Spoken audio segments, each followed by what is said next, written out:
Sanjay Kumar, assistant professor, इतिहास विभाग, शहीद स्मारक राजकीय पीजी कॉलेज। मैं आज डिस्कस करने वाला हूँ 16 महाजनपद और मगध साम्राज्य का उत्कर्ष कैसे हुआ। इसको डिस्कस करने के बाद हम लोग जान पाएंगे कि 16 महाजनपदों में से मगध का ही एक साम्राज्य के रूप में उदय कैसे हुआ।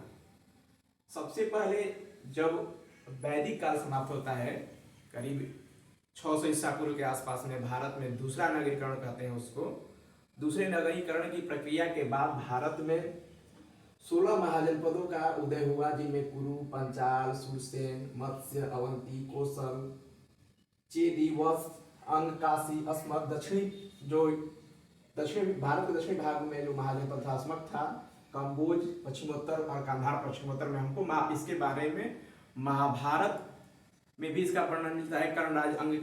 कर्ण को अंगराज बताया गया है, फिर गांधार की रहने वाली गांधारी, और इस तरह से हम लोग मगध साम्राज्य के बारे में, मगध महाजनपद के बारे में हमको महाभारत में भी जानकारी मिलती है। जरासंध वहां का राजा हुआ करता था।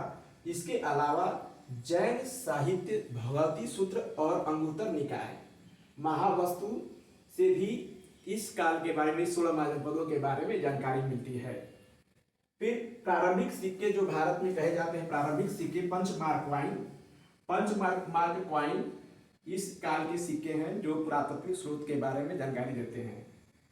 सबसे बड़ा जो सवाल है, जो राज्य निर्माण की जो प्रक्रिया है, जो प्रारंभ हुई थी ऋग्वैदिक काल से, जैसे परिवार, ग्राम, और ग्राम से जन बना, जन से जनपद बना, और जनपद से महाजनपद, और उसके बाद साम्राज्य बनने की प्रक्रिया शुरू हुई मगध के बारे में।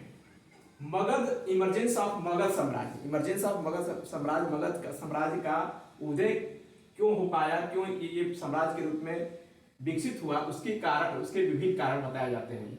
जिसमें से उसकी जो राजधानी थी, जैसे प्रारंभिक जो राजधानी थी राजगीर जो थी, राजगीर का शाब्दिक अर्थ होता है राजा का घर।